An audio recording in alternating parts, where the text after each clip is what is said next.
はい。今日は皆さんお集まりいただきありがとうございます。今から第96回、公開研究会、COVID 時代以降の FD と学習空間、海外からの教訓ということで、パリデジタル大学のジョン・オージェリ先生から、お話をいただきます。すいません。ビデオがオフになってました。私は、最初だけちょっと今、進行役を務めていますが、高等教育センターの松下と申します。どうぞよろしくお願いします。で、今日はですね、EUC 先生の方で、司会を務めてくださることになっています。で、大体、大体1時間くらいを講演に当てて、あとの1時間くらいを質疑応答に当てたいと思ってますが、前半と後半で、1時間ずつ区切るというよりは、適宜、間で、質疑応答の時間を設けながら進めたいと思っています。あと、チャットにもですね、ぜひ、質問、ご意見の書き込みをお願いします。日本語でも結構ですので、ゆう先生の方で適宜、翻訳してくださるとありがたいですが、日本語で結構ですので、どうぞ、どしどし、ご意見を書き込みください。では、ゆう先生、バトンタッチします。Hi, good morning, everybody. I'm Toru Yoshi at Kyoto University. And we're so delighted to have John Augeri sensei from Ile-de-France Digital University. And he's currently at Kyoto University. And he is at 学術情報 Media Center, Academic Center for the Media Information. Computing and Media Studies. Thank you. You know better than we are. We know. At any rate, and this is not the first visit from Augeri Sensei to Kyoto University. And but we always enjoy the collegialship with him. And he has been giving a number of talks here and there around the world, been working closely with EDUCOurse, that's Academic Technology Alliance associations in North America. And personally, I think I've known Augeri Sensei for several years. And he's been very active in participating and giving talk at many conferences in the realm of academic technology. So, and I understand that his specialty is learning space and online education and so on. But today, of course, everybody is under burden, or under pressure, of COVID-19. And so we're delighted to learn from Augeri Sensei about what's going on at his digital university, in France. And also some related, some topics and how, what we're gonna face in terms of the, so-called post-pandemic, higher education. And we also are looking forward, of course, getting some good questions, from you. And please feel free to start posting, your questions on the chat thread in Zoom. And so after his talk, probably for 1 hour, so we hope to have some vibrant discussion with Augeri Sensei. Okay, without further ado, welcome Augeri Sensei. The virtual floor is yours. Thank you very much. Okay, 皆様おはようございます。ジョン・オージェリでよろしくお願いいたします。So first of all, I would like to apologize to give this talk in English, but as Yoshi-sensei perfectly knows, I always promise that my Japanese proficiency will improve year to year, but it's improving more slowly than I would like to. So I'm very sorry, but I will have to give this new speech indeed this year in English again. But considering that I have still some French accent remaining when I'm speaking English, maybe it should be easier for you to understand.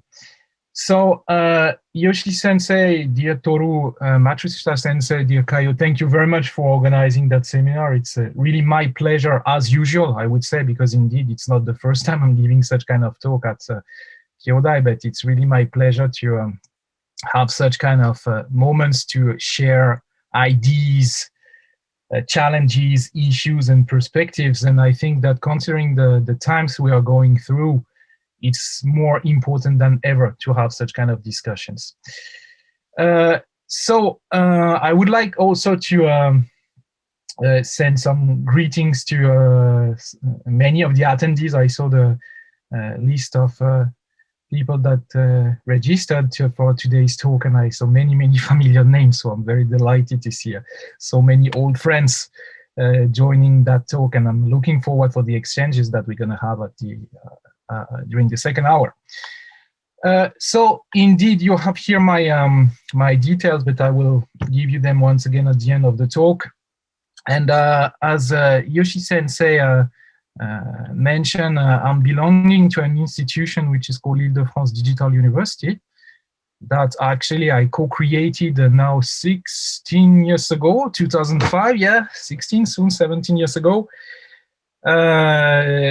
Actually, at the time, we created that digital university, which is actually a consortium. It's a consortium of 25 universities in Paris area. It was a government project at that time. I was actually working at the Furansu no Monkasho. I was in charge of different programs for educational technologies in the higher education, and I was appointed to create that consortium for all universities in Paris. I will go back on the higher education system in France, but actually all universities in France are national. So it's very usual to have mutualization between all universities, and one of the purposes of this digital university is clearly to do mutualization, sharing between all universities of Paris area. I have indeed two core focuses in my duties in this consortium, which are the faculty development. Actually, I'm a director of a region-wide faculty development initiative that we will talk about quite extensively in a few minutes. And I'm also conducting research on learning spaces, which will be our second topic for today since now 2016. So yeah, faculty development since 2009 and learning spaces since 2016. I also would like to mention that in my activities in that digital universities, I'm very delighted to have wonderful collaborations with foreign universities, foreign institutions. I will go back, as Yoshi-sensei mentioned, I will go back a couple of times on EDUCAUSE, which is always something important to talk about when you are dealing with educational technologies. But I have obviously a very special connection with Japan, and many of you know that. And I've been very fortunate and very happy to have research stays in those different institutions. So indeed, it's the second time I'm having a stay at Kyoto University. First time was in 2017 about my learning spaces research. This time we are conducting a French-Japanese comparative study of the pandemic impact on the teaching and learning practices. So second time I'm coming to Kyodai, and it's always the same pleasure, of course. I would like also to mention, because I know that I have some of my fellow colleagues in the virtual room today, I would like to mention the previous stay I had, which was in Sofia University in 2019, was a wonderful stay, and I would like to send a friendly greeting to Sugimoto-san, Tamura-sensei, and Horikoshi-sensei that I've been very happy to work with, also about learning spaces in 2019. There was also Todai and Meiji, I think I didn't see any people attending. I hope I'm not wrong, but once again, it's also thanks to all those universities that I can give that speech today, because it's been a very nice way to get to collect information and to share experiences. So first topic of today, faculty development. Faculty development, and I would like to deal with that topic through an angle which will be that question from emergency measures to a sustainable change. There is no need to say that considering the conditions we have faced since now approximately 1 year all across the globe, faculty development became more essential than ever. I was saying before that exchanges became more essential than ever, but among those exchanges, I think that faculty development has a very, very special position. As I told you a couple of minutes ago, this is something I'm doing in Paris since 2009. We have this region-wide faculty development initiative that we are running for the 25 universities of our consortium. And this is the example I would like to discuss. To begin with, I would like to discuss that example to give you the way we have been through the pandemic in France and in Paris with that very faculty development initiative. So let me first give you some facts and figures about the old normal. What was finally this faculty development initiative before the COVID? As I told you, it started actually in September 2009, so it's not something very new. It's a 11 years old initiative. And once again, it's region-wide. So it's covering the entire region of Paris. If I made a comparison with the Japanese system, we could call that a prefecture. So basically, it's covering what could be a prefecture of Tokyo, for instance. It's since the beginning, this faculty development initiative was entirely built on face-to-face sessions. And this is not something we absolutely wanted to keep on our point of view, and especially on my point of view. It could be pretty normal to ask me the questions, okay, you are digital university, but you are only conducting face-to-face faculty development session. And that would be a very right question. And actually, I've been suggesting many times to our attendees since 2009 to switch some of our sessions online, but it was really a request from our faculties to keep them face-to-face because they felt more confident, they felt that the support was different, maybe more closer when they were face-to-face, and this is something I can understand. So basically, since 2009, all of our faculty development sessions were delivered face-to-face. So for that, we are using 5 training centers that are, we build them only for the purpose of the faculty development initiative I'm talking about now. And they are spread all across the region of Paris, the prefecture of Paris, once again, to take a Japanese comparison. And those training centers are designed as active learning classrooms and learning commons for some of them. So to give you a snapshot, they look like this. So it's definitely not typical classrooms. We really want to put our faculties in conditions that are collaborative, that are enhancing the group working activities. So we are using such kind of facilities to deliver our faculty development sessions. Second, very important component of that initiative is a website that we have since the very beginning. So this is a website that can be accessed by all universities of Paris area. People are using the same login and password than usual. They are using the login password from their own university and they can access to that website. So please don't try to read, it's entirely in French, but they have the catalog of the training sessions, of the faculty development training sessions, and they can register online. It's completely paperless. So about that website, I might say, after having using it during 11 years, I might say that maybe it has 3 key assets. First, as I said, it's a single sign-on, so the people that don't have to get a second password, second login to access that. They use the usual university login password, so it's very simple. It's completely integrated in the process of all universities. What I mean is that after they make the registration on that website to our digital university, there is an internal workflow that makes that request of registration to be sent in the responsible service of their own university. So they have nothing else to do than registering on that website. And as I said, it's completely paperless. Nothing to sign, nothing. It's completely paperless. It's completely seamless. It's very, very easy to use. So I do think that this is the kind of thing that the people really appreciate in that way to do the registrations.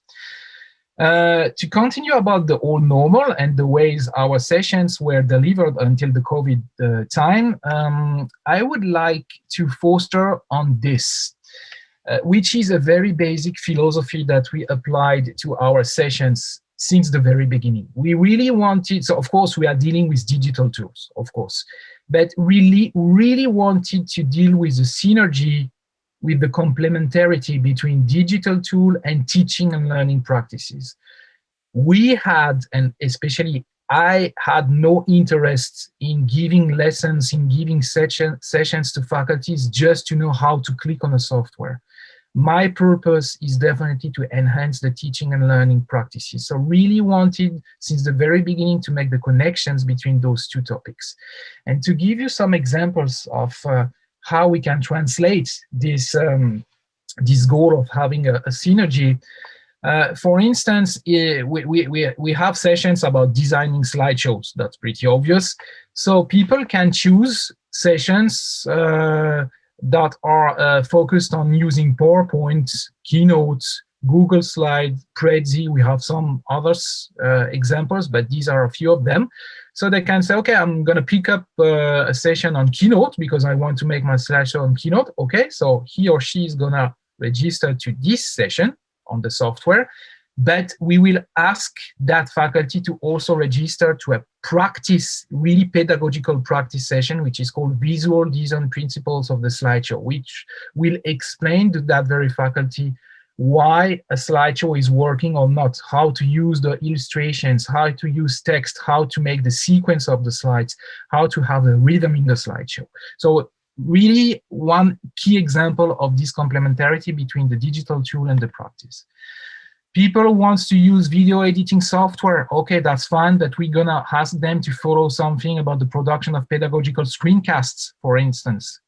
Commented video caption of the screens, which are very useful nowadays considering the situations we are teaching. Mind mapping software. Mind mapping is getting very trendy in our faculty. So we say, okay, we're gonna teach you how to use a mind mapping software, but we also will explain you how to use it in a collaborative activities with your students. So it's always definitely this complementarity between digital tool and teaching and learning practices, always two sessions working together. Beside that, something else that is also very important, we wanted to keep the session short, 2 to 3 hours. We know that our faculties are very busy, so we wanted really to make them able to follow as much as they can those sessions, so we have to keep them short, 2 to 3 hours. Also, and this is very, very important, we wanted to keep an individual approach. I will go back to that topic later about the kind of interactivity we can have in the faculty development, especially when it's online. But when it's face-to-face, for us, it's the same thing. We really want to have personalized support. We never let people work by themselves. They always have support. It's a very individual approach. And that's the reason why we have a limit on purpose to 10 to 12 attendees per session. So it's really on purpose because we want to have this individual approach. So to finish with that all normal, I would like to give you some numbers of how it's been doing since 2009. We collected something like 11,000 registrations. We scheduled something like 1,100 sessions, covered 100 topics approximately, and it's been involving 45 institutions. So not only the institutions that are belonging to our consortiums, but some other ones too outside of our consortiums, and especially through the international partnerships, international collaborations I was mentioning during my introduction. we have been very happy to give some of those faculty development sessions to partners universities all across the globe, as you may see in Canada, USA, Japan, of course, Singapore, Australia as well. So that was the old normal until March 2020. Let's now talk about the pandemic response. So first, and this is a discussion that I had with Matsushita Sensei when we were preparing that session. I think, and we think actually it's very useful that you get an overlook on the situation that was the one we experienced in France considering the COVID. So everything, as you may know, started in March 2020. And first, I'm sure you heard that through the media in Japan, I would like to remind that we had 2 complete lockdowns in France. The first one was from March 17 to May 11th, so 2 months.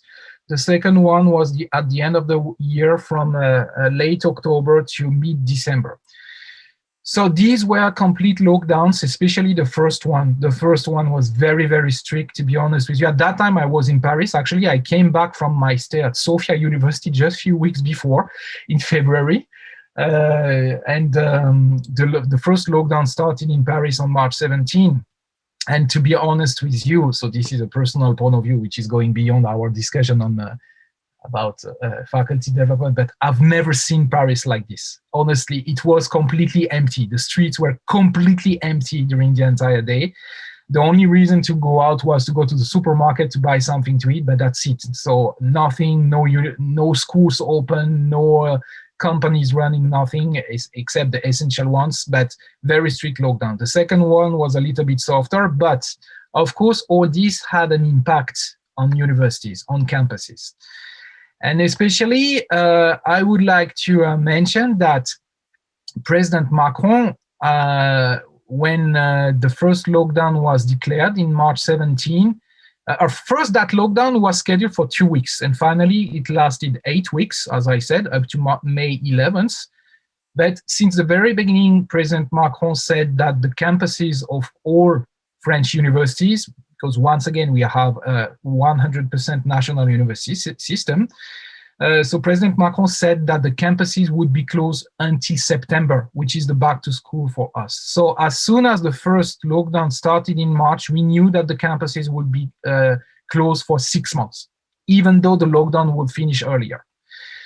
So after that, we had from September to mid-October, we have a very partial hybrid high flex period. We have very few groups of students being able to go back on the campuses because the pandemic situation was a little bit improving. And after that, of course, we had the second lockdown and the campuses were closed again up to February. Actually, they reopened very partially once again since February 1st, and very, very partially. So, of course, this was a huge, huge impact for the campuses. I have also to mention that those closure times of the campuses were covering the period of the final exams in June, of course. And we had the academic year beginning, which in Europe is in September. That was just at the time of the very partial hybrid high flex period. But of course, it was very, very complicated as well because it wasn't at all a normal access to the campuses in France. How about the faculty development response that we're going to talk from now on? We very quickly decided to set up a continuity plan as soon as the first lockdown was declared. So this is something I will explain you from now on. And after that, from September, we decided to think about a sustainability plan. So these are 2 steps I would like now to discuss. First, March 2020, first lockdown is declared, we decide to do a continuity plan. What do I mean by that? Once again, in the old normal, all of our faculty development sessions were given face-to-face. You remember that I was explaining a few minutes ago. So the choice was very simple for us, whether we said, okay, we wait for the campuses to reopen, to have access to our training centers and to restart our faculty development sessions. But as I said, President Macron said that the campuses would be closed during 6 months. And we perfectly knew that during those 6 months, considering the switch to online teaching for all of the faculties, the needs for faculty development was absolutely gigantic. So there was no way to say, okay, we just wait, we shut down our faculty development because it's face-to-face and we wait for the reopening of the campuses. That was no way to think like that.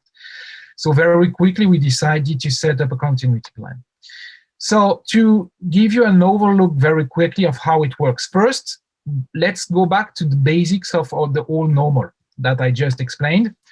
We had two aspects to deal with. First, we had to adapt the program. We had to create new sessions, especially designed to cover the topic of online learning, online teaching and learning, much more than we did before, because that was the majority of the needs.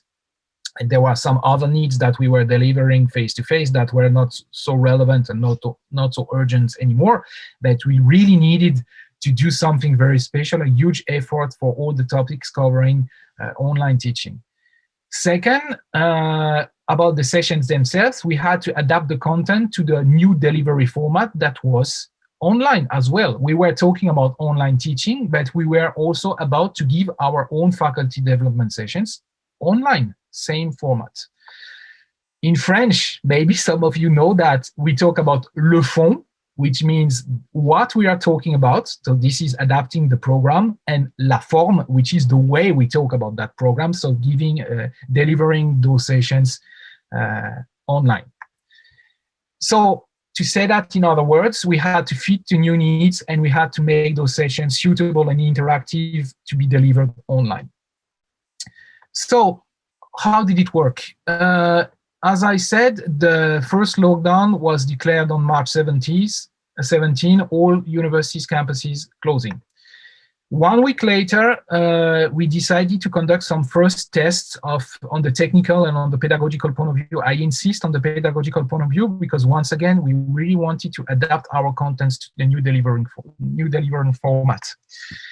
1 week later, we did a first test in live conditions with real faculties that we invited them. We said, okay, we're going to try a very new format of delivering of our faculty development session. It's going to be online, please attend. So it was a real life condition test, April 2nd.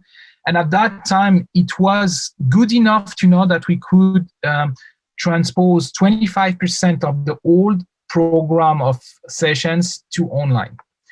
We worked a lot during April, and actually after those 2 weeks of switch, we continued to improve what we were doing. And at the end of the April, we could publish publicly an entire program online, new faculty development sessions program entirely delivered online on April 28.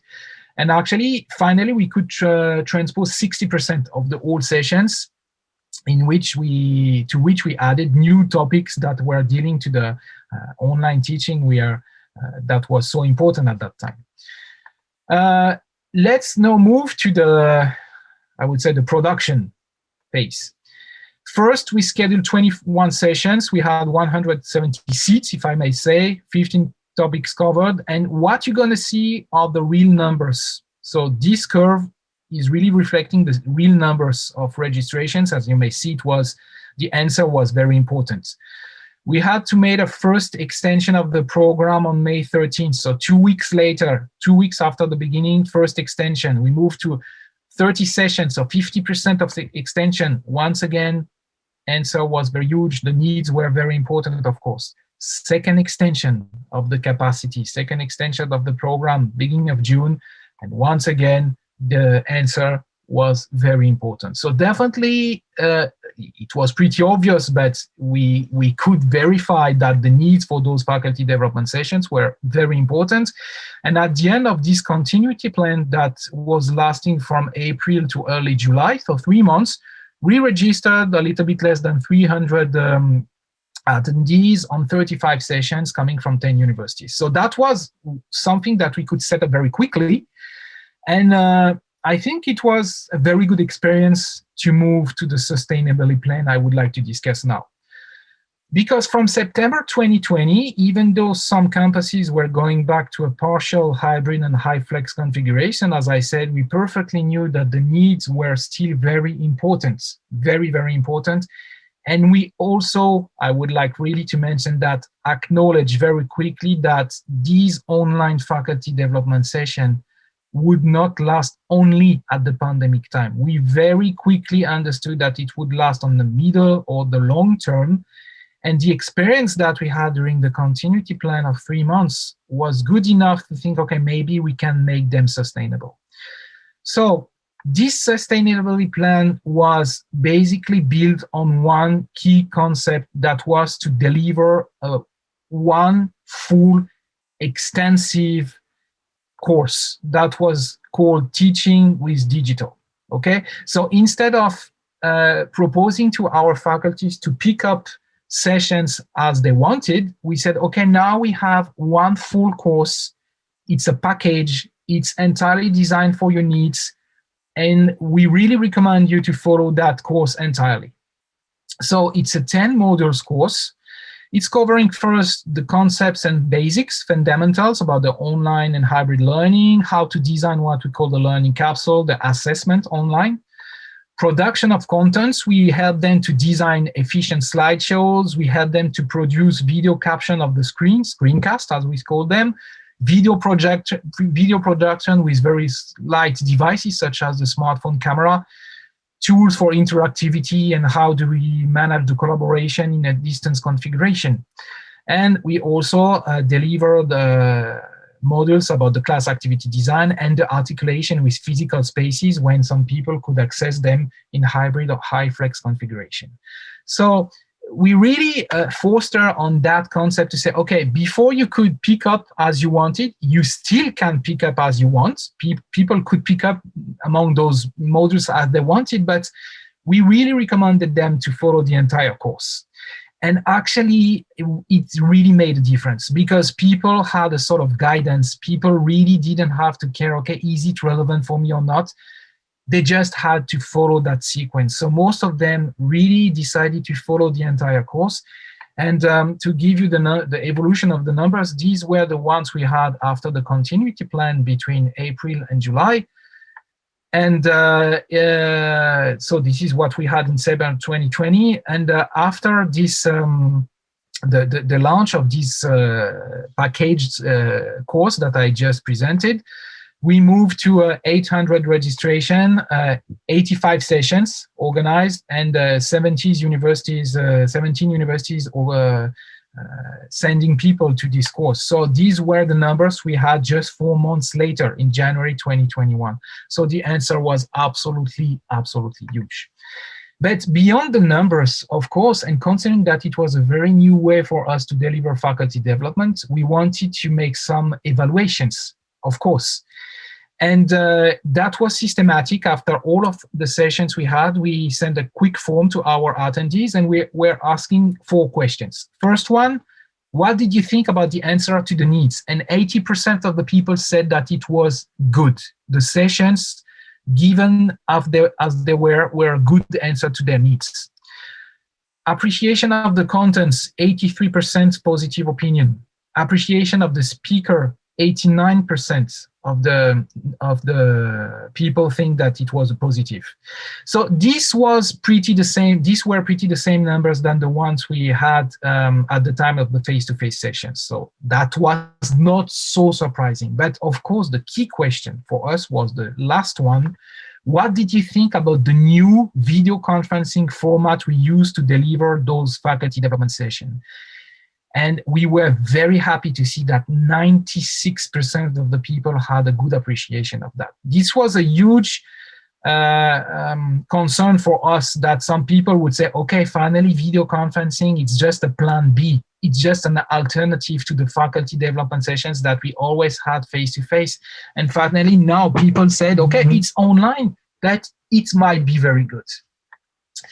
And one of the reasons why maybe we had this good appreciation was that we really wanted to keep the people always active. As I told you, we made those sessions in very small groups when it was face-to-face, 10 to 12 people. We kept the same capacity online because we really wanted to have this individual approach to all people attending the sessions. And practically speaking, it means that the interactions are very, very frequent, even online. And practically speaking, it means that there are never more than 10 minutes without attendees doing anything. Okay, so at least once every 10 minutes, there is one activity with the attendees. It's very, very interactive. Second thing, we did something that we called asymmetric interactive video conferencing. What do I mean by that? I mean that the people running the sessions are using a laptop, but also a second screen, which will be used only for the chats. To give you the way it's working, the speaker is actually delivering his or her session by video conferencing, of course. So he or she is speaking, sharing the screen, exactly what I'm doing right now. But we ask the attendees to interact with us first by chats. And actually, we have on the speaker side, we have a double connection to the video conferencing system. First, with the laptop in which the video conferencing is running and in which the slideshow is shared. But the second screen is only used for chats. So we always can keep an eye on the second screen and receiving the questions from the attendees live, and we can answer directly without any delay. And this is much more efficient than turning on microphone, waiting that the microphone is online and people, can you hear me? Kikoemasu? No, okay, you just type your question by chat and it's very quick. It doesn't mean that after that we don't have exchanges by voice, but the first level of questions definitely is by chat, and this is very, very seamless. And I think it's a key point that led us to have this 96% of good appreciations. People said, once again, these are some genuine testimonies that we had. It allows to ask a maximum of questions, seamless, is very suitable. So people, they really enjoyed that. So this was the pandemic's response. And I would like now to finish this first part about faculty development by discussing, of course, about the new normal. What shall we do in the middle and on the long term?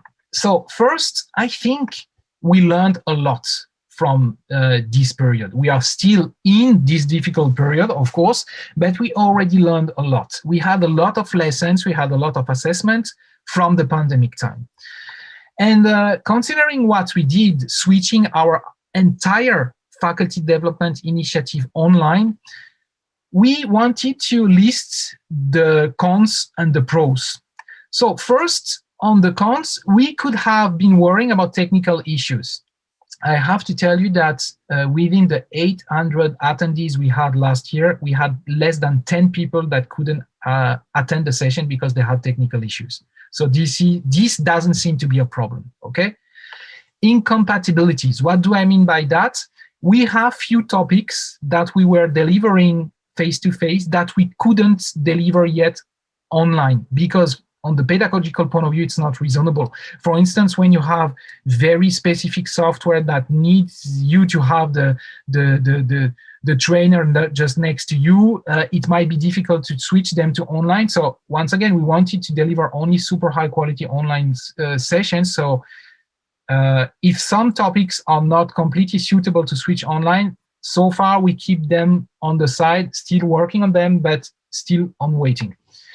But on the pros, we had this interactivity I was just talking about. And basically people said, okay, online, it's not only a plan B, it can be very, very nice, and it can be as good as face-to-face sessions. I'm not making an opposition between face-to-face to online. I'm just saying that online can be as good as face-to-face for some topics. And lastly, in the good points, agility. What do I mean by that? I mean that when you deliver face-to-face sessions, you have a lot of logistics to take care about. Booking the room, having people coming, taking the train, and blah, blah, blah.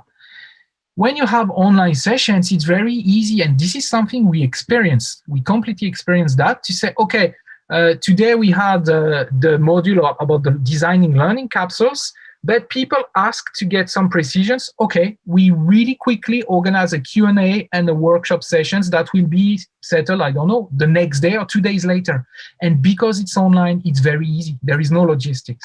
Same thing, I was giving many times a session about the slideshow design. People told me, we would like to practice more. Okay, let's meet tomorrow at lunchtime and we're going to do a workshop together. So we have a huge reactivity that was possible because of these online formats. And beyond having this reactivity on the course we already proposed, which is the famous teaching with digital course I'm talking about now, we could also thinking about create other courses. And especially, I can announce you that we're going to launch a Learning Spaces course from next September, actually, which is pretty dense, as you may see, 14 modules. And it's going to talk first about the concept and the basics for the stakeholders, presidents, vice presidents, deans of universities that are thinking about funding some learning spaces on the campuses. We will give them the basics, the international trends, the methodologies, the assessment systems. The design itself of the learning spaces, these sessions will be delivered for the project managers, project leaders, how to design active learning classrooms, collaborative lecture theaters, learning commons, transitional spaces, acoustics, all the things to design. And finally, for the faculties themselves, we will give sessions about the way to use those learning spaces. We anticipate the moment we will be able to go back fully on the campuses, and we will discuss with them about the teaching practices they may have on those very learning spaces. So this agility that we have allows us to deliver, not only have a flexibility in the way we deliver the teaching with digital course, but to create new courses very easily. So that's the first lesson. Second lesson, I think like me, most of you really acknowledge that we moved much more than before to teaching scenarios that are mixing synchronous and asynchronous times. I will give you right here a very synthetic example of what could be such kind of pedagogical scenario in which we have synchronous times and asynchronous times. So live and people working by themselves. So for instance, in 5 steps, we could have a lecture synchronous that is delivered online with using slideshow. Okay, next step would be asynchronous time, the students working by themselves in autonomy using PDF documents, screencast or mind mapping, for instance. Go back to synchronous with practices time using question forms and mind mapping. The students were working on the previous step. Go back to asynchronous the week later. The students once again working with PDF and screencast, and finishing with a workshop synchronous. So I think those scenarios were much more usual now during the pandemic time than they were before. And this is very important. It's something I will go back to in a couple of minutes. So much more synchronous, asynchronous teaching scenarios. And lastly, we all ask ourselves since a couple of weeks, what will be the new balance after the COVID time? What will be the new balance between distance and face-to-face? In the research I'm conducting now at Kyoto-U, actually in all the interviews I've had, everybody is telling me, and I totally agree with that the new normal will not be a go back to the old normal. We will not go back 100% of the face-to-face like we did before. And it's pretty obvious that we will keep some online activities. That's pretty obvious. Yoshi Sensei was mentioning that I have a lot of involvement in EduCourse that many of you know, especially through the conference. And actually during the last conference, EduCourse gave some forecasts for 2021. So this is for IT, but I think it can be very easily translated to teaching and learning practices. They were discussing our 3 scenarios: restore, evolve, and transform. Okay, so what does it mean? It means that if we have the restore scenario, after the COVID, we simply go back to the old normal. We go back 100% face-to-face on the campuses. Nothing changed. It was just a special time, which was the COVID time. And once again, nobody's thinking like that. Evolve and transform, it means first for evolve that we will keep some lessons of the COVID time to keep them on the middle on the long term, so having a part of the teaching online, not entirely, but online, and transform, it means that we will keep all the things that we did during the COVID time to implement them on the middle, on the long term.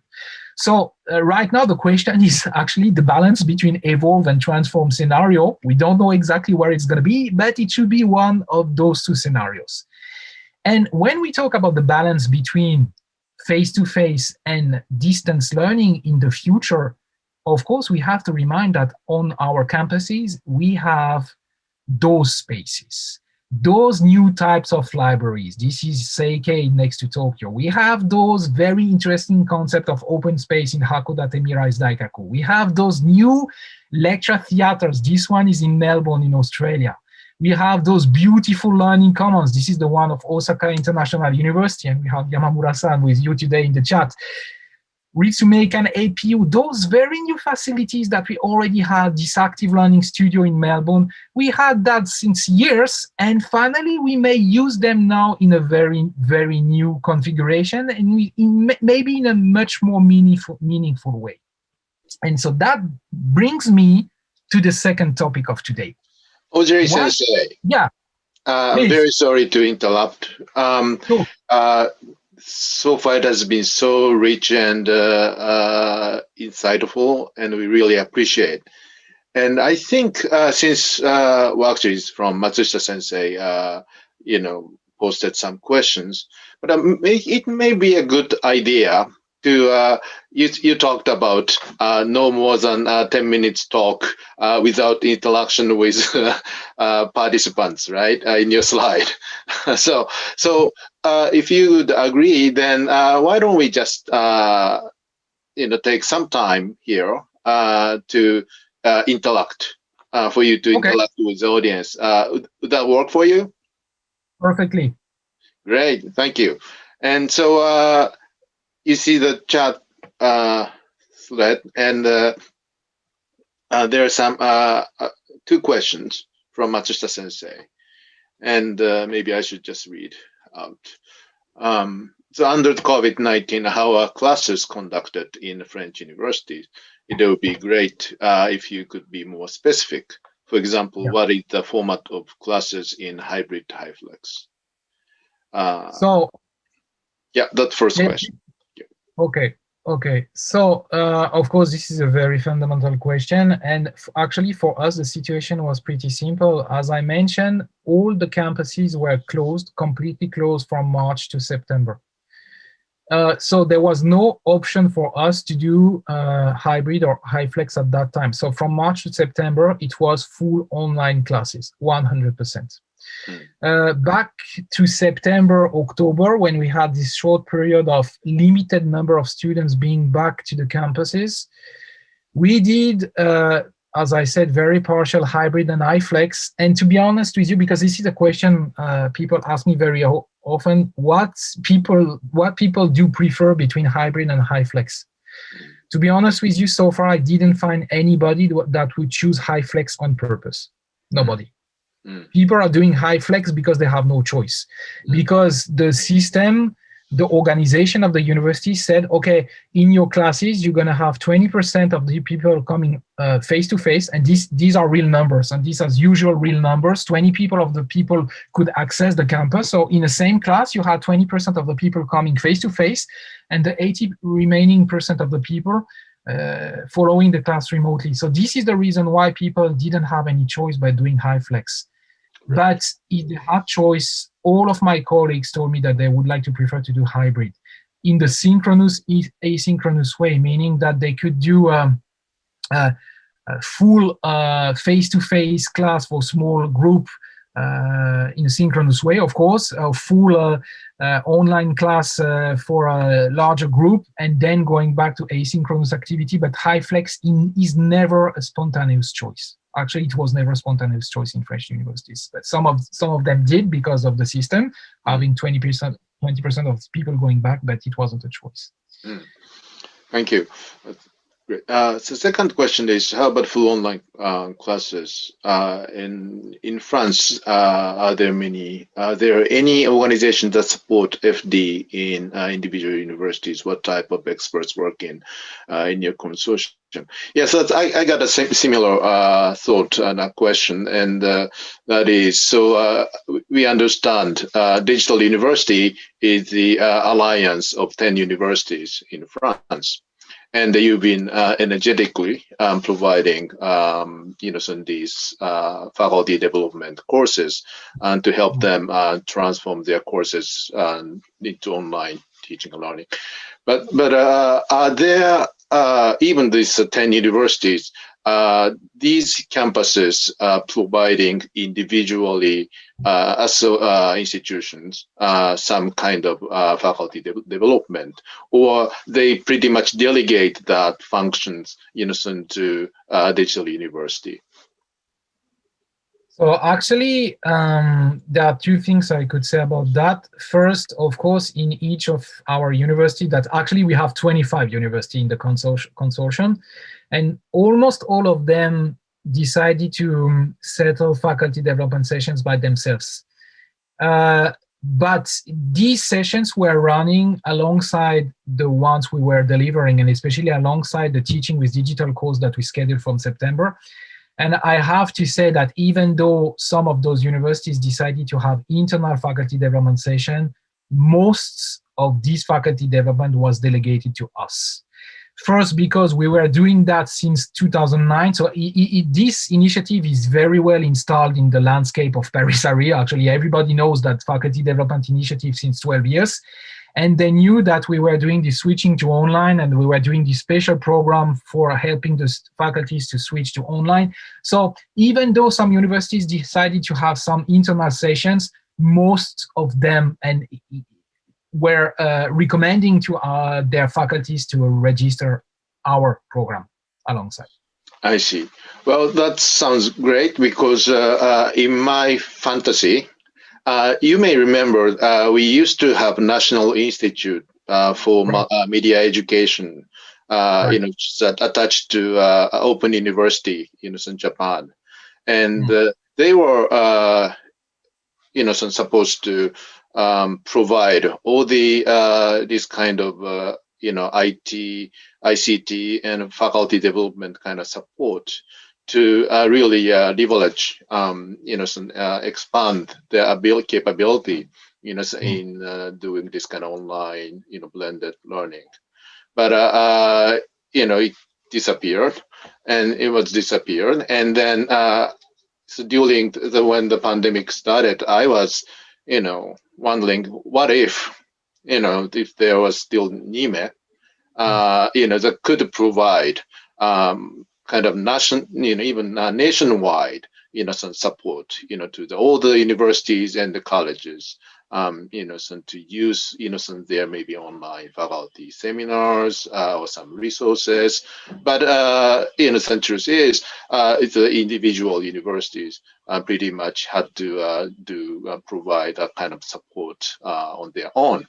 So I thought, given what you talk about, Digital University, what it has been able to provide, and in fact, the many participating universities start kind of relying on your service, Digital University's service. I think that's great. So do you think that's gonna so this kind of a trend would continue? I mean, in your country? I mean, you said 20-something universities now in the consortium, but from now on, will there be more kind of like a trend to have that kind of consortium will be responsible, for providing, this kind of faculty support, not just for online, but for some kind of teacher training, faculty training? I definitely do think so. I definitely do think so, and we received a lot of requests from universities outside Paris area for this. But it's also possible, Yoshi-sensei, because in France, the system we have for our universities, as I said, it's entirely national, so first. And second, mutualization is something that is very obvious since a long time. I remember I mentioned that I was working as expert for educational technologies at the Furansu Monkasho during 5 years, and all the programs I was running there were mutualized programs, saying, okay, we will design something, digital services, digital infrastructure, or something to promote digital practices once for many universities. So this is that, culturally speaking, is completely integrated in the mindset of the French universities since a long time. So it's very obvious for us to say, okay, we can share such kind of initiatives. Right. And once again, for us, in our faculty development initiative, it was, the example is, I think, very relevant because it was existing since 2009, so it's 12 years old. So everybody knows that. Everybody knows that. But regarding expansions, I do think definitely that it could expand in the future because of this COVID time and because of the increasing of needs of faculty development. Yeah, definitely. I do think so. Great, thank you. One more question then. Speaking of NIME, actually, Aoki Sensei, now at Open University, is a former NIME faculty member.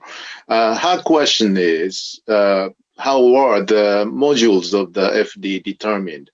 Were they just decided by your group? Were they based on some brainstorming sessions with consortium members?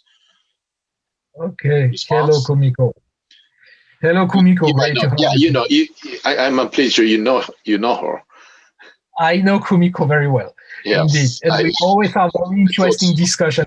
I'm not surprised by the very interesting question she's asking now. So how were the modules of the FD determined only by me? No, of course it's not true. Of course it's not true. Actually, you may remember that in my timeline, I was mentioning that we took 1 month after the first tests, live tests of online sessions. We took 1 month to think about the program during April 2020. And actually, it's in that month that we decided the program. We decided that, and this is an answer I wanted to give to Matsushita Sensei for the second question. She asked what type of experts work in the consortium for FD. For the courses I'm talking about, it's only faculties. We wanted to keep that peer-to-peer because it gives the legitimacy of the things that are delivered. It's only faculties that I'm selecting and I'm working with for some of them since many years. And so to go back to Aoki Sensei's question, actually during April, we did a lot of meetings, not only with my colleagues that were about to give those sessions, so those very faculties, but also with attendees that we knew, regular attendees. And we said, okay, now you have to switch entirely online. What are your needs? So we knew that, for instance, they needed to design slideshow, they needed how to use interactivity on the video conferencing platforms. But we made a lot of consultation during 1 month, April, and this is actually what led us to delay the real start of the program late April. A lot of consultations. Thank you. So those are questions we have so far. So I think maybe we should just let you get back to your slide presentation. And okay. Then, for the audiences, please continue to post your questions, even for this first part, faculty development in the COVID time. So then after his second part, Augeri Sensei's second part of presentation, I will get back to Q&A sessions later. Thank you. So Augeri Sensei, please. Thank you very much. So second part, let's talk about learning spaces and what kind of opportunities we have regarding them, regarding those spaces in the recomposition of the learning territories. As many of you know, and I mentioned that during my introduction, I'm conducting an international comparative study of learning spaces since 2016. This was the reason why I had my first day at Kyoto in 2017, actually. So this study is covering 4 main areas: North America, Europe, Asia, and Oceania. Okay. I'm trying to analyze this phenomenon of learning spaces in a very wide angle. So I'm covering all these topics. I won't spend time right now to explain each of them, but I just wanted to mention that too many times when people are talking about learning spaces, innovative physical learning spaces, they are focusing on two things that are the layout, so the furnishing, what kind of tables, what kind of chair, and the technology we put inside. And I think that a successful integration of learning space in an academic strategy needs to have a wider point of view, including all the other topics I'm having on that slide: location on the campuses, how is it integrated in the governance, new services, many things. So this is the way I'm analyzing this phenomenon. So when we talk about learning spaces, what are we talking about? I just would like to give you some examples and main categories of learning spaces. First, the active learning classrooms. Here we have the gorgeous Mirais of Kyushu Institute of Technology. Maybe we have Kondo Sensei in the chat room today. Certainly one of the best active learning classrooms currently in Japan. New generation of lecture theaters. This one is in Montreal, in Canada. So as you may see, it's a lecture theaters using collaborative tables. The Learning Commons, once again, the Osaka International University Learning Commons, one of my favorite in Japan. It's just 40 kilometers from Kyoto. If you have a chance to visit it, it's absolutely great. And new generation of libraries. Some of them are called learning centers, but this is a very nice new library, new design library in Akita Kokusai Daigaku, Kato Sensei, that I've been very pleased to visit a couple of months ago. So mainly we could say that we have four main categories of learning spaces: active learning classrooms, collaborative lecture theaters, learning commons, and learning centers. We can divide those four categories in two main families: the formal spaces, in which we have direct interaction between faculties and the students, and the informal spaces in which the students are working by themselves. So typically in the asynchronous activities I was talking about before. So what are the trends about those spaces? First, let's talk about active learning classrooms. First, I would like to mention that active learning classrooms are showing a huge diversity. I wanted to mention that because sometimes people are discussing with me about active learning classroom design in a way that could, how can I say, it could make think that there is a magical recipe to create an active learning classroom, which is that you put movable tables, movable chairs, a lot of technology, and abracadabra, you have an active learning classrooms. And actually, it's a little bit more complicated than that. It's more various than that, more diverse than that. So for instance, here in Seattle at University of Washington, we don't have any flexibility in the space. The tables are fixed, but they provide a lot of features in terms of screen sharing. So it's a choice of design, which is very relevant.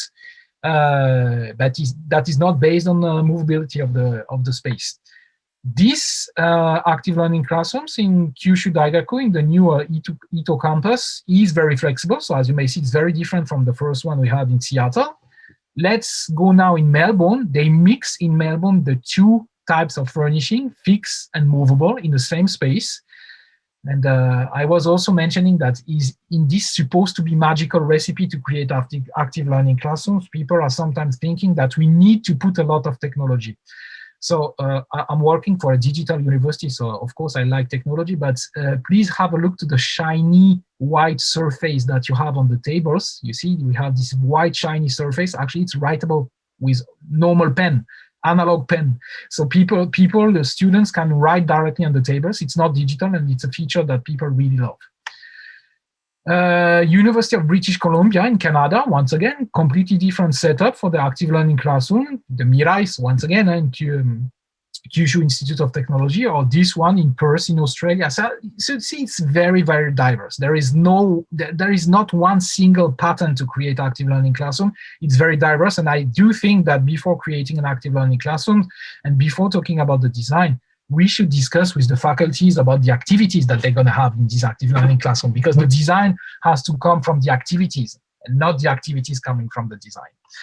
But beyond the diversity, something that we might see on the campuses since a couple of years now about the active learning classrooms is that most of them are generic. You can schedule any kinds of topics, any kind of classes inside, but some of them are getting specialized. And that's a pretty interesting phenomenon that makes them very relevant, because in those kind of facilities, you can do things that you couldn't do anywhere else. For instance, here in Montreal, in Canada, again, we have this active learning classroom only for chemistry. So instead of having the straight benches, we have collaborative tables for doing chemistry. Same thing from geology here. Biology in Denver, in Colorado, we have biology active learning classrooms, once again, fostering collaboration in small groups. Or this one in chemistry in Sydney, in Australia. So this is a phenomenon that we may see a lot. We might see also spaces that are mixing active learning with new technologies, and especially visualization technologies. This is in Perth in Australia. It's a classroom using this hemispherical screen for having, for instance, inside blood vessels, as you may see here, or panoramic screen that the students can interact with by gesture. So this is new devices mixing basically what we call the XR technology, so augmented reality, mixed reality, with active learning spaces. So this is a phenomenon that we see, a trend that we might see, specialized active learning classroom. And this is very interesting because this is a very good reason why we should bring back the students on the campuses to use such kind of specialized facilities. Lecture theaters. This is by far the rarest kind of learning space to be seen on the campuses. There are few of them, but it's not very usual. First, because it's very difficult to create. It has to make a lecture theater, impossible to use during the entire time of the construction, which is very difficult to schedule. And in some way, I think that culturally speaking, many teachers are not ready to put collaborative phases and to put active learning phases in a lecture. This is cultural maybe, but we have some nice examples. This one is University of British Columbia in Vancouver, once again in Canada. So as you may see, you have students working in groups in a lecture time. We have this one in Newcastle, not Newcastle in the UK, but the Newcastle in Australia next to Sydney, with those diner type tables, very interesting to follow the lectures and working in groups. This one, which is a design school, as you may guess, considering the picture, it's a design school of Queensland University of Technology in Brisbane. This very nice lecture theatre in Monash University in Melbourne in Australia. So very nice examples, but it's pretty rare. Something else I would like to mention is that for this family of the formal spaces, formal learning spaces, including active learning classrooms and new generation of lecture theaters, the collaborative lecture theaters, they had, I think, the focus of stakeholders up to a few years ago. When I was discussing with university presidents 6-7 years ago about learning space strategy, the entry point, the starting point was always active learning classrooms, always.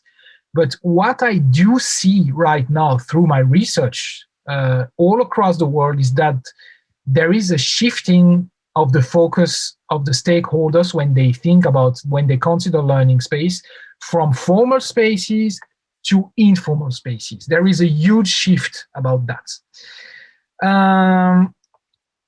As I mentioned a couple of times, and Yoshi-sensei was mentioning that at the beginning, there is this EDUCO's annual conference, and I'm very pleased to leading the French delegation going to that conference every year. We have a report that is published in English. I'm always very keen to share it with my Japanese colleagues. And actually, in that EDUCO's annual conference, since 4 years now, I'm giving a speech about the international situation of learning spaces. I'm giving a speech based on my research to give what are the trends of the learning spaces for this year and the forecast for the next year. So I did that since 2017. The session was called Learning Spaces Around the World, 2018, 2019, and the last one that was online last October. But as you may see, in 2018, I changed the title of my speech and I called that session The Rise of Informal Learning Spaces, because at that time I was really feeling this shifting of the stakeholders' focus on these kind of spaces, learning commons and learning centers, much more than the active learning classroom like it was before. And there are some evidences about that. I would like to show you the results of a research project that has been led in 2016 in Sydney, in Australia. And actually, University of Sydney decided to follow a cohort of 2,000 students during 1 year. And they wanted to see what kind of spaces those students were using during 1 year. And these are the results. Actually, those 2,000 students during 1 year used the formal spaces during 168,000 hours cumulated, the virtual spaces during 140,000 hours cumulated, and the informal spaces 420,000 hours. It's huge. And to put other words on that, they use basically the learning commons of the universities 3 times more than the classrooms. Okay, so this is an evidence that clearly explains why the stakeholders are more and more looking at and considering to build learning commons and learning centers on the campuses. So when we talk about such kind of facilities, what are we talking about? We are talking about such kind of things. This is an informal area in University of Auckland in New Zealand. So you see the students can stay there between different classes, between lectures. We have this new generation of libraries, the very beautiful one of Seikei next to Tokyo. We have this very nice learning center that is in Newcastle in Australia. This area in Yasuda University next to Hiroshima, Brisbane, Queensland University of Technology, the very nice QIS 8 of Kanda Kokusai University next to Tokyo. Here in Singapore, in Nanyang University, we have this library that has been completely refurbished to create an open space in the middle, and they removed the bookshelves on the last floor. This wonderful library in North Carolina State University, the Hunt Library, which is certainly one of the most famous examples of new libraries currently in North America and maybe in the world. This learning commons in University of Melbourne in Australia. Once again, one of my favorites, Yamamura-san, learning commons in Japan, the one of Osaka Kokusai Daigaku, and some other examples like this in Singapore, or this, once again, the Hakodate Mirai Daigaku, in which they have an entire part of the campus that is an open space, actually. So this gives a lot of possibilities for formal and informal activities. So going back to this difference between the formal learning spaces and the informal ones, actually, through my research, I noticed that they face, for both of them, challenges. And first, for the formal spaces, the active learning classrooms and the collaborative lecture theaters, maybe you will agree with me when I'm saying that they have a problem, which is that they struggle to move beyond the threshold of experimentation.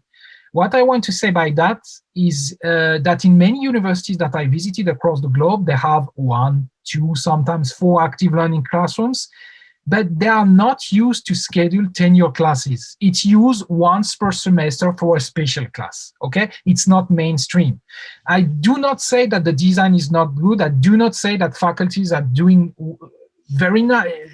They do very nice things, the faculties, in such kind of classes, but the problem is that it's used only a couple of times during the semester. It's not scheduled as a normal classroom for tenure classes. And really, I see that the active learning classrooms are struggling a lot to move beyond this experimentation step. Same thing for the collaborative lecture theaters. On their sides, in the informal space, the learning commons and the learning centers, beyond being more and more numerous on the campuses and beyond wonderful design, sometimes they struggle to be fully integrated in the academic strategy, fully integrated in the teaching and learning scenarios as a place where people can conduct informal activities. So in many universities, people know that there is a learning commons, people know that there is a learning center, but faculties don't integrate them in the academic sequence to say to the students, okay, I will give you an assignment that you're gonna do as a group activity, and you can do that in the Learning Commons. It's very, very rare. And these are, I think, the two challenges that the two families of learning spaces are facing right now, formal and informal. But beyond those challenges, there are some new trends that we can observe in the typologies of learning spaces, and especially in this sort of separation that we had up to a few years ago between the formal spaces and the informal ones, separation that is tending to disappear, because more and more I can see learning centers, so informal spaces, that are including active learning classrooms, or learning commons that are including active learning classrooms, or learning commons and active learning classroom in the same building. So this border is tending to disappear. But beyond that, there is a new kind of spaces that is actually inserting in between the formal spaces and the informal ones, the transitional spaces. This is certainly the newest category of learning spaces that we can see on the campuses. And to explain you those spaces, those transitional spaces, I would like to highlight the kind of geography that we could observe regarding the learning spaces on the campuses during the last few years. The first typical typology of learning spaces was a decentralized model, meaning that we had the Graduate School of Education that built an active learning classroom, the Graduate School of Humanities that also built an active learning classroom, the library decided to build a learning commons. So everything is spread all across the campus, and usually this is reflecting multiple local strategies that haven't been all the time fully coordinated, okay? So independent initiatives, no campus-wide coordination.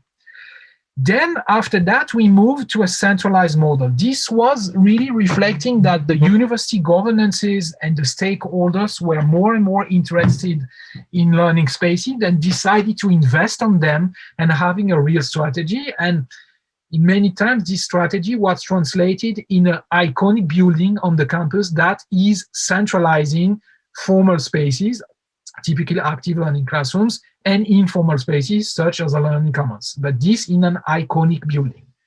And now, more and more, we are going back to a mixed model, which is still an institution-wide strategy, but which actually consists to have what?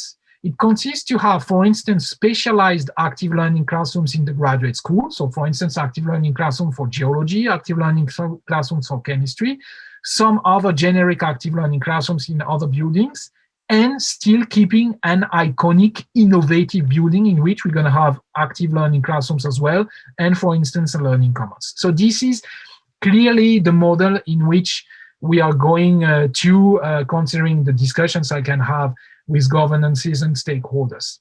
So going back to our question of the transitional spaces, those new spaces that appeared between the formal and the informal ones, where are they located? Actually, they are located in the between. Everywhere, all across the campuses, we have those small spaces going in the between of classrooms, in the hallways, at the exit of a learning center or learning commons. And so those transitional spaces, how do they look like? They look like, for instance, this. In Seattle, University of Washington, at the entrance of the learning center, we had this space where the students can decide to stop 10, 15, 20 minutes, charge the battery of the laptop, relaxing a little bit. It's very comfortable. And they stop there on the way to the learning center or when they leave to go to a class.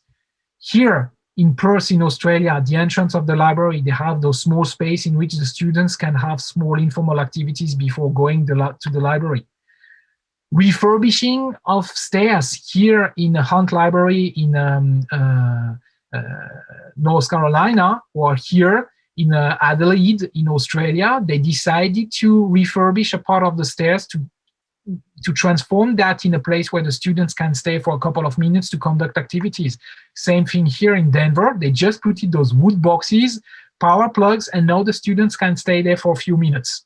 Here at the QS 8 building at Kanda Kokusai, same thing. At the entrance of the building, the stair is also a small lecture theater. So these are multi-purpose places. Here in Adelaide, once again, sunny Stony Brook on Long Island next to New York in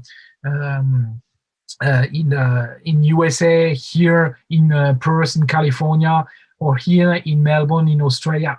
Small spaces like this in the between of classrooms and bigger informal spaces such as learning commons and learning centers in which the students can stay for a couple of minutes. So those transitional spaces, what do they provide? Basically, they provide a link like this, which makes a physical and functional continuity of the learning spaces all across the campus. Okay, this is why they are interesting. But now, considering all this, I would like to go back to some of the lessons that we learned from the COVID time that I was discussing in the first part about faculty development and how those spaces could have a future at the post-COVID era. You remember that I was showing this type of sequence, having synchronous times and asynchronous times. So let's now imagine how the learning spaces could fit with those activities. First, in a synchronous time, we had this lecture, the number 1 lecture using slideshow. We could conduct that by video conferencing. We know that online learning is not so bad, it can work. And maybe we could use also a collaborative lecture theater if we have to put active learning times during the lecture. But let's imagine that now we stay on video conferencing. Okay. For the practice, we could go back on the campus, or we could still do that by video conferencing at the COVID time. For workshop, hands-on activities, group working activities, we could definitely use an active learning classroom. That would be extremely relevant, that really would bring a value for the students to go back to the campus compared to a video conferencing to conduct workshop in group working activities by using the features of an active learning classroom. Let's now go to the asynchronous way. We had a lot of activities that the students are supposed to conduct by themselves, possibly in group. For that, of course, the transitional spaces I just talked about, the learning commons and the learning centers, are perfect location to support and to help the students to have those group working activities managed by themselves in autonomy, in an asynchronous way. So as you may see, in a post-COVID era scenario, definitely in a balance between online teaching and face-to-face teaching, there is a position that can be in which the learning spaces might be very, very relevant.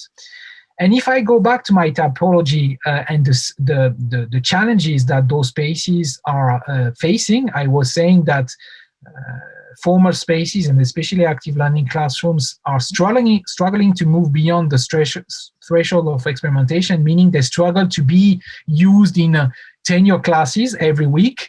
And the learning commons and the learning centers were struggling to be integrated in the academic scenario in a formal way, in which the faculties would say to the students, okay, I give you an assignment and you're going to do that on next week by using the learning center or the learning commons. And now actually the COVID could give responses to those challenges. First, because for the formal spaces, now we have more and more systematic faculty development. And Yoshi-sensei, you asked me about the future after the COVID. I really do think that faculty development will be much more systematic than it was before, because it's getting in the mindset of the faculties. So putting more and more faculty development, it means that we could put more and more faculty development that is helping the faculties to use those facilities at the huge potential, and saying, okay, active learning classroom is not going to be for a special class, it's going to be your normal class, but you're going to put systematically active learning in your face-to-face activities. So this is check. On the informal side, the new synchronous and asynchronous patterns I was discussing about, in which we could have more asynchronous steps in the academic scenario, in the teaching practice, in which the faculties could more integrate those spaces to say to the students, okay, I give you an assignment and you're going to do that in the learning commons by group activities. It gives a reason for the students to go much more and more systematically to the learning commons and the learning center, and to have a pedagogical legitimacy that sometimes they were struggling to have before. That might be checked as well. Okay, so I do think that even though right now we are not using the physical space at all, obviously in the future, those kind of new spaces that are really bringing a value for the teachers and also for the students by the features they propose can be a huge asset in the post-pandemic era. And so I would like to finish that speech today to say that definitely we have covered two topics, the faculty development and the learning spaces. And the main question is, finally, is the COVID-19 and does the COVID-19 provide opportunities for sustainable change and a deep transformation in the future? I do think it does. We are going through dramatic times, definitely. It's terribly complicated for many people. It's dramatic for some families to face this disease. But at least if we can have nice outcomes, it could be on the teaching and learning practices. And I do think that for the faculty development and the learning spaces, there could be a bright future at the post-pandemic era. Thank you very much for your attention. Thank you so much, Augeri Sensei. And it's very hard to provide a response, but I usually do this handcraft thing, icon things. And so on behalf of everybody, attending this session, thank you so much for your very inspiring and definitely the second part is even more provoking towards the future. So I really appreciate your thoughts and sharing your experiences. And let's go back to the chat questions. I contributed by myself to, but let's start with this one from Hui Ling Wan-san. How did creating a huge open space in the NTU library enhance the learning space? Is it about visual and physical comfort? So it's not, it's Nanyang, yeah, sorry, right, it's Nanyang Technological University. Actually, the basic philosophy of that refurbishing was simple. They noticed that the students were not using the books so much anymore, but the students needed to have the space to work for asynchronous activities. So I will show once again the picture. Maybe it could be interesting. So the thing they decided to do here was to remove the bookshelves on the last floor. You might see them on the top of the picture. The bookshelves have been removed there. And they really wanted to create a space at the right entrance of the library, because the stairs that you can see is the entrance of the library. That is first very open. It's very engaging to go in that library when you see that space at the entrance. And as you may see, there is this mini lecture theater that is multi-purpose. What I mean by that is that sometimes they organize mini lectures in that small lecture theater, but when they don't do that, this lecture theater is coming a sort of transitional space or small informal space. As you may see, there is a students working, lying down. There are power plugs everywhere. So this is a perfect example of changing the philosophy of the libraries from a place where you use books, only do that, to a place where the students can stay and work. So this is the philosophy they apply to this refurbishing. Thank you. And that question and your response to this also brings to my question, which is what are some implications of these physical learning spaces for the future of virtual learning spaces, both for formal and informal learning? Because I've been very frustrated, and also this NTU's, some great space reminded me, if you remember, Augeri Sensei, like late 90s and early 2000s, there was a booming of Second Life. And Second Life as a platform, I think still there, but it was hype. It's over 20 years ago. And the people were very excited, crazy about creating different kinds of learning spaces. And the one common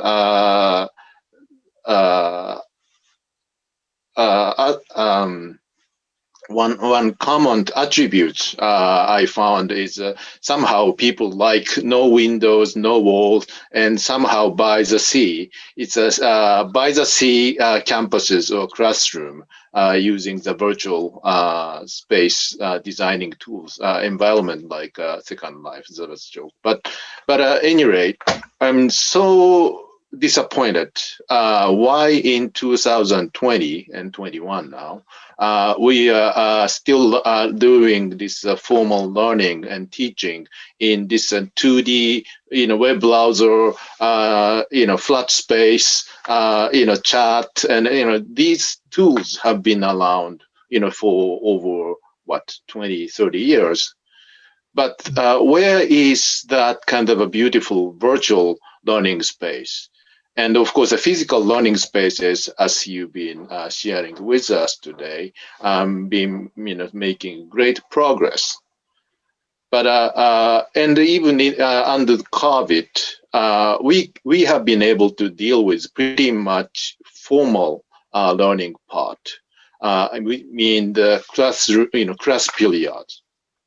And so even at Kyoto University, we've been it has been very challenging to support what you call like an informal learning space, or even like an even better transitional, some space online. We try to make ourselves, faculty members, we try to make ourselves happy because we by just delivering online classes.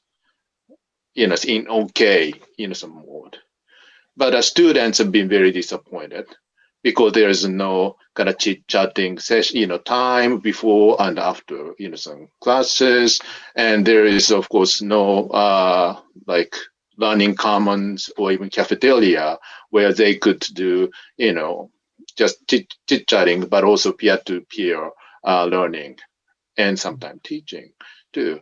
So what do you think as an expert, with the implications of these beautiful, progressing face-to-face virtual learning spaces, and how we could learn and just build the new virtual learning spaces, and we could just keep, going back and forth between, just different kinds of virtual and face-to-face physical learning spaces with asynchronous and synchronous use. Sorry, it's kind of big question, but that's super interesting, Yoshi-sensei. I'm smiling because it's been really hoisashiburi. I didn't hear about Second Life. It's the first time I discuss about Second Life since at least 5 or 6 years, I think. And indeed, I remember the hype as you for that. But going back to your question, I completely agree with you. It's interesting to see that the virtual learning spaces, basically, they didn't evolve at the same pace than the physical ones. And we have a lot of innovations for physical spaces, whether they could be formal or informal, but we have a lot of innovations. As I said, they still have challenges to overcome, but the design is very innovative and the evolution is much more significant than what we have in the online virtual spaces. So exactly as you said, I'm sometimes very frustrated to see that, okay, we have a couple of new features in the video conferencing tools, in the LMS or such kind of things. But I was discussing with Kajita-sensei, my old friend Kajita-sensei I'm working with at Kyodai right now. We were discussing about the NGDLE, the new generation digital learning environment. And he and I, we strongly believe in that because that could be a huge leap forward, a real leap forward for digital learning environment, much more than doing some updates on concepts that basically, as you said, are the same since 20 years. Because basically the concept of a LMS from now in 2020 is not so far from the LMS of 2000, I think. The basic concepts. It didn't change so much. Of course, we have new features, but the concept is the same.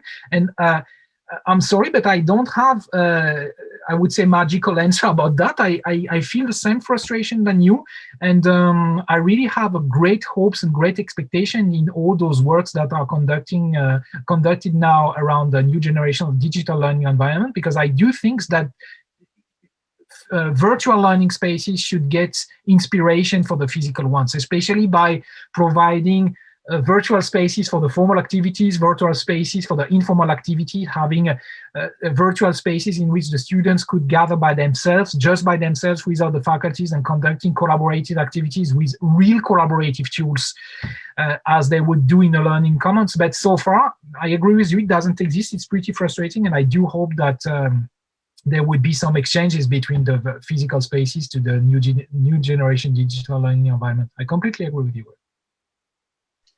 Thank you, Audrey Sensei. And let's continue with even more questions that keep coming. So two questions from Shibukawa-san. So did you provide any topics other than how to conduct classes in your faculty development program? In Japanese FD events, some teachers asked how to deal with students who don't have PC and strong networks and have kind of handicap, how to create online tests.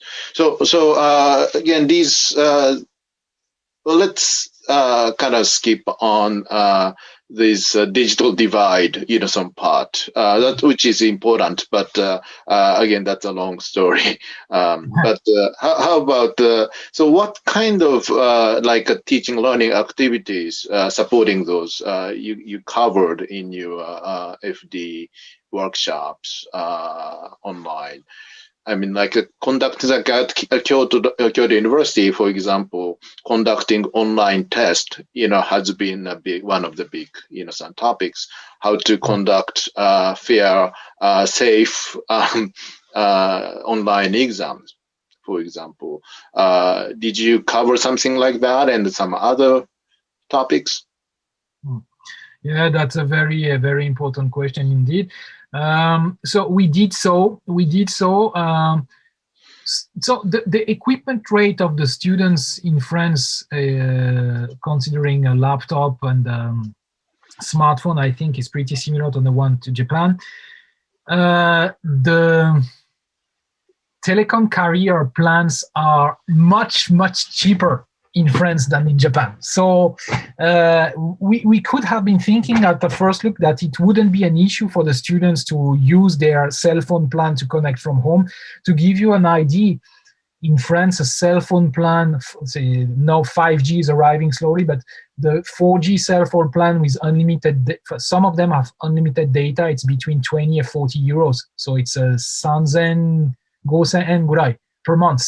So I think it's much cheaper than in Japan, but so many students have them, but some of them didn't. So I know that there were some pressures from the Association of Digital Vice Presidents of French universities to telecom carrier to create special plans for the students, a very low price for that.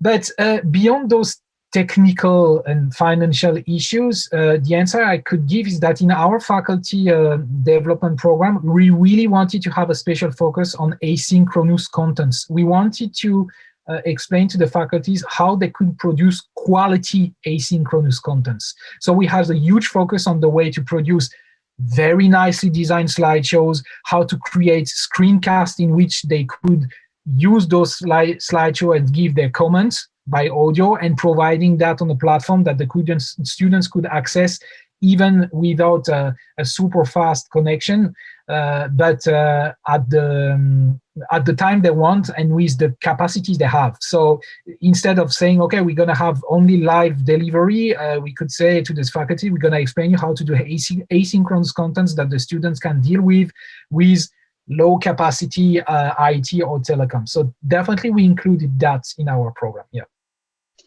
Thank you. That's very important to overcome that kind of a divide. Yeah, thank you. And the second question from Shibukawa-san this is $1 million. Well, we don't call it the $1 million question anymore. Maybe $1 billion question, $1 million. But how do you think about the identity of traditional universities in this new normal era? I believe the more online hybrid classes promoted and provided, right, by the regular universities. And then that's going to be become more difficult to distinguish between distance universities, online universities, and traditional universities. It's kind of intimidating for online only, virtual universities, right? Because all the physical universities are becoming at least hybrid universities, right? Any thoughts on this? This is indeed, I would say, the €1 million question. No? I don't know if you have. I don't know if you have. Do we have 3 or 4 hours to discuss that this morning? Yeah, of course, this is a fundamental question. I would think about that maybe on the other side, and thinking about the two traditional universities that were a little bit reluctant to renovate their teaching and learning practices. Instead of discussing the competition between distance universities and traditional universities that are getting hybrid, I would discuss between those traditional universities that are getting hybrid and that can bring with them universities that were reluctant to become hybrid, because all universities now will become hybrid. There is no question anymore about that. So I think for a university in which all of us, we know that sometimes we have some faculties that are not so keen to renovate their teaching and learning practices. All of us, we know that. Then maybe now they have no choice, because most of the universities are going through that direction. And I think it's going to be very, very difficult for a university to stay fully traditional. So I would see that on that side rather than the competition between digital universities and a hybrid one, to be honest with you. Yeah, thank you. Also, well, I know the coexisting model is wonderful, but also this is intimidating for real universities, because again they have to really focus more on, or got to be keen on creating beautiful and functional learning spaces on their campuses, physically, because a lot of things can be substituted with online teaching and learning activities. So it may be good for your business. Learning spaces, physical learning spaces will be even more popular subject. But having said that, it leads to the next questions from Matsushita Sensei again. And the learning spaces you showed us today were all created inside the university. So do the learning spaces need to be in the university? Do you know any publicly shared learning spaces, maybe outside, sort of university campuses? Actually, just before I left France to come back to Japan on late November, I was working in Paris area on a project to build what we call third places outside universities. So definitely, I was working on a project. It's still on the go there, to use city libraries, for instance, and to create a special space in the city libraries for the students of the university that is nearby. And no, Matsushita Sensei, no, I don't think that the learning spaces have to be on the campus for all of them. The title of the second part of my presentation was Recomposition of the Learning Territory. And I think that one of the lessons of the COVID is that definitely the border of the learning territory has changed. Definitely changed. We have the online world, we have the physical world on the campus, and we have something that can be in the between. And typically when I was talking about transitional space, there's such kind of third places outside the campuses, it could be a transitional space as well. So no, I don't think that the learning spaces, physically speaking, have to be on the campuses. I don't think so. Thank you. And she has also another question. So the beautiful learning spaces have become a kind of advertisement to attract students to the university. Yes, not just learning spaces, but also tasty food, can be served as a beautiful cafeteria kind of space in a sense too. But no longer a library, right?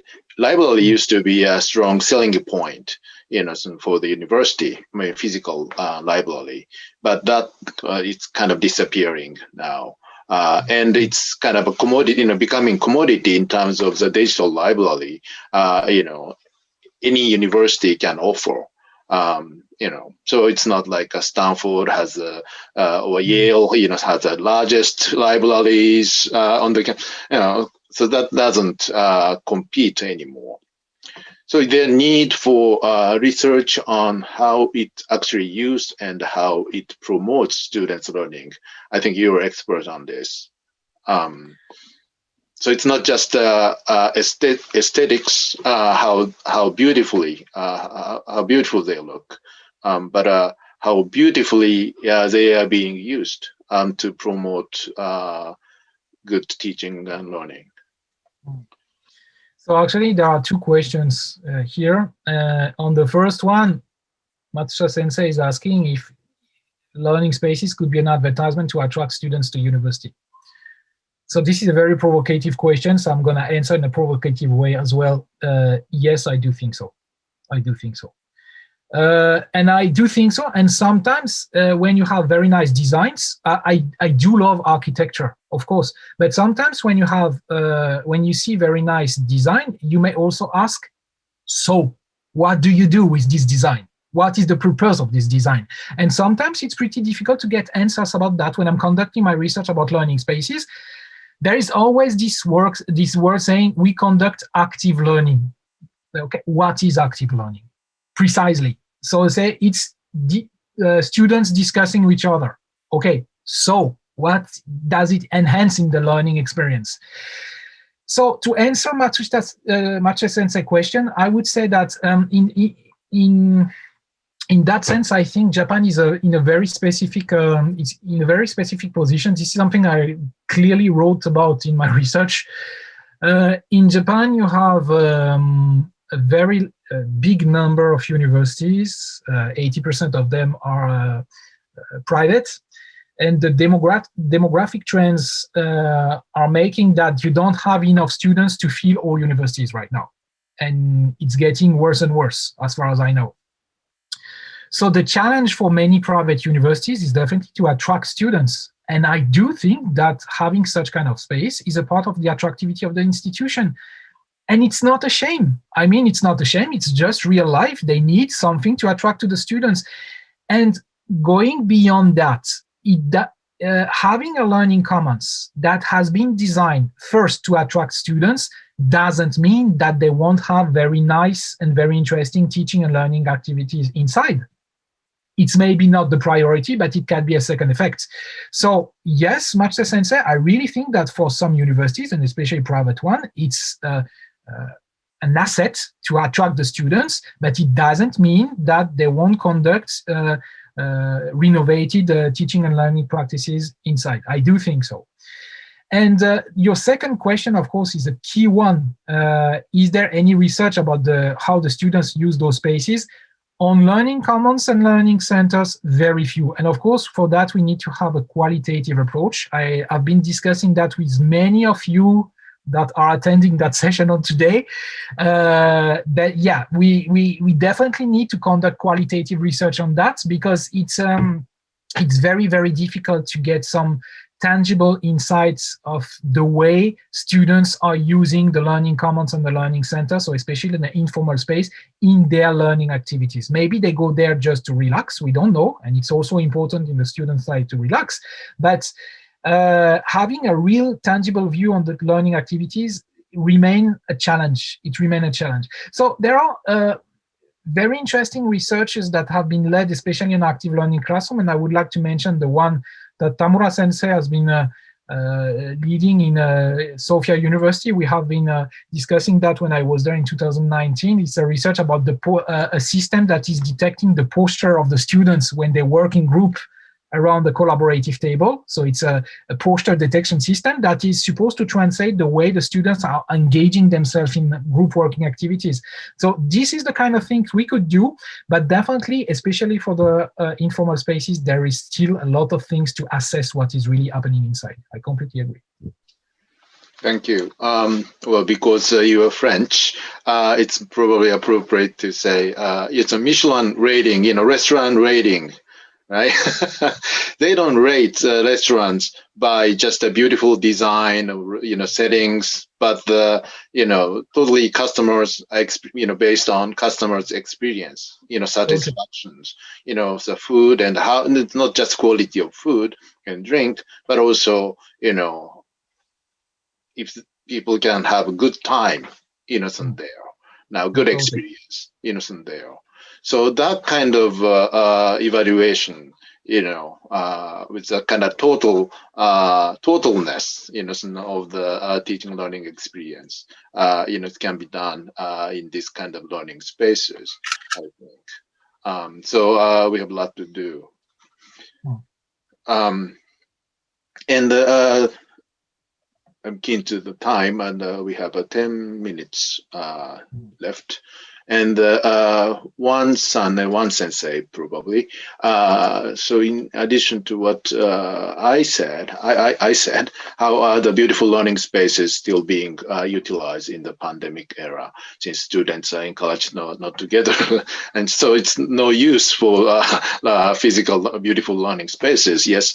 And with the physical learning spaces slowly become obsolete, how can we still justify spending a lot of our budgets on this furniture, equipment? It's very expensive,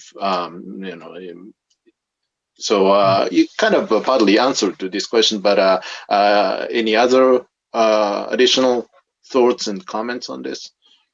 Yeah, I have two things I would like to say about that. The first thing, I remind an interesting talk I had 4 years ago with a library director in Japan, and we were talking about what is a learning commons finally. And I was talking before during my speech about a sort of magical recipe to create active learning classroom. You put movable table, movable chair, a lot of technology, and abracadabra, you have an active learning classroom. And sometimes there are some similar things to design learning commons. You put the sofas, you put cozy area, which is of course completely relevant, but it's not enough. And I remember that library director told me, John, if now you and me, we sit down on the floor and we open our laptop and we begin to work together, we are creating a learning commons. And that's provocative, but it's pretty interesting. It's not the place that is defining the learning space. It's not the location, it's not the facility that is defining the learning space. It's the activity that we're conducting inside that is defining the learning space.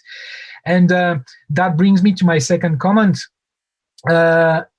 I remember that a few years ago, I was visiting an active learning classroom that was built in a very flexible configuration, so movable tables, movable chairs.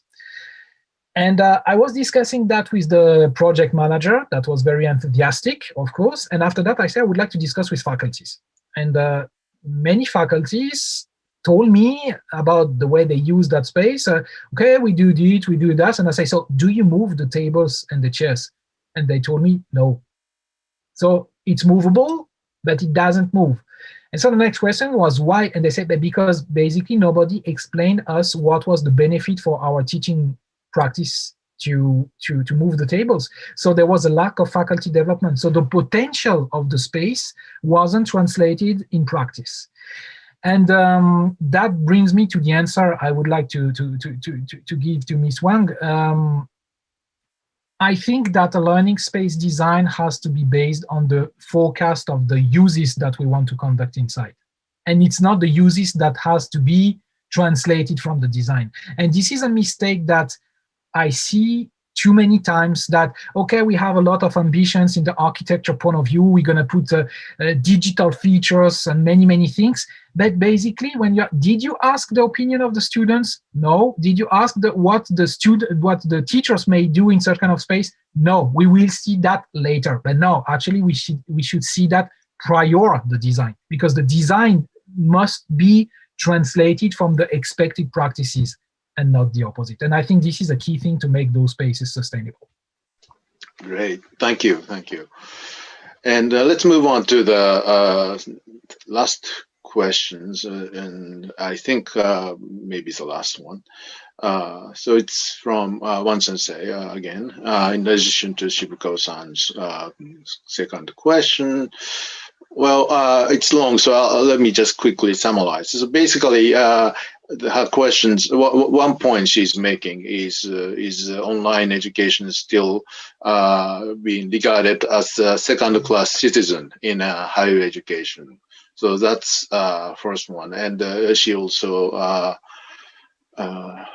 mentioning about this case in Singapore where online distance education qualifications are not admitted by government companies, something like that. I think it's, well, even I remember the United States, like when University of Phoenix, the online university, started emerging, that was a view, of the society. The online university, online degrees, that's not the real one. But I think that's been largely shifted, and the people and now the top universities are providing online only course programs, degree bearing, some program. So that been changing, but it's more a societal kind of issues. How about in France? I think that this might be university. That's what you're doing. So this may be a stupid question from me to you. No, it's not stupid. It's not stupid at all. But I do think that there is a shifting in the mindset of people regarding this, and because of the COVID time, we didn't have choice since 1 year. We didn't have choice, and finally, one of the outcome I can see, and it's maybe a nice way to finish the discussion of today, is that first, everybody was considering online learning just as a plan B because we couldn't conduct face-to-face activities. But I do think that thanks to faculty development first, and thanks to scenario in which we could blend efficient online teaching with an efficient use of learning spaces, physical learning spaces, it gives a sort of legitimacy to the online part that they didn't have before, definitely. And when I'm discussing with my colleagues, I'm having a lot of discussions with the people coming to my faculty development session, and really I do think even for the most conservatives of them that there is a shift in the mindset saying, okay, finally, maybe online learning is not something that is undergrade or underrated learning. It might be legitimate as well. But once again, it needs a lot of faculty development, and it needs to have this forecast of hybrid configurations that are relevant between the online part and the face-to-face part. But honestly, I try to be optimistic about that. Yeah, and again, I'm not defending on behalf of Monkasho, some next. But one big concern in Japan is since so many universities, so many faculty members have been forced to teach online. And for many of them, this is the first time in doing this, and not a lot of preparations and no time being given. So we cannot claim all the online teaching, some done over the last several months in Japan was by Japanese universities and Japanese faculty and faculty members, not the top grade or well designed. So in terms of the quality, again under the COVID over the last several months, we cannot say, well, we've tried hard. But maybe there are a lot of online courses, still not as good quality as their regular face-to-face, something. So that will be changing over time, hopefully soon. Once faculty members are getting used to some teaching online or using hybrid, some mode. But that kind of a quality assurance issue is really huge. It's a big one. So, and I actually realized one son is turned on her camera. So, do you want to say something? No? Okay. Just want to show your commitment, for participation. So, thank you. So, Augeri Sensei, so we're getting to the kind of closing, some time. Any final thoughts or encouragement, for those, and then thank you for all the participants to join, on this 2-hour, long session. But for them, Augeri Sensei, you have any encouragement or last kind of thoughts, please share. Yeah. Yes, thank you. So first, I put in my email address. So if any of you want to extend that discussion, I'm always happy to. To visit colleagues and to have such discussions. So feel free to contact me. And my last word would be that I think that if all of us are attending that workshop this morning, is that we are sensitive to the renovation of teaching and learning practices. And once again, COVID time has been very, very difficult for many of us. But if there is one good outcome, is that it's never been a best opportunity to have this renovation of the teaching and learning practices that we were expecting for years. And now, thanks to those dramatic events, we have the door open. So I think we have to seize this opportunity for the future, definitely. Thank you. I cannot agree more. So again, thank you so much. Well, I've never tried this, but now everybody can turn on your microphone and then let Augeri Sensei hear your hand clapping. The appreciation. Oh, that's good. It's kind of working. But of course, yeah. So thank you so much, Augeri Sensei. And looking forward to our continuing joint activities and collaboration. So, thank you, everybody, for joining. Merci beaucoup. Have a nice day.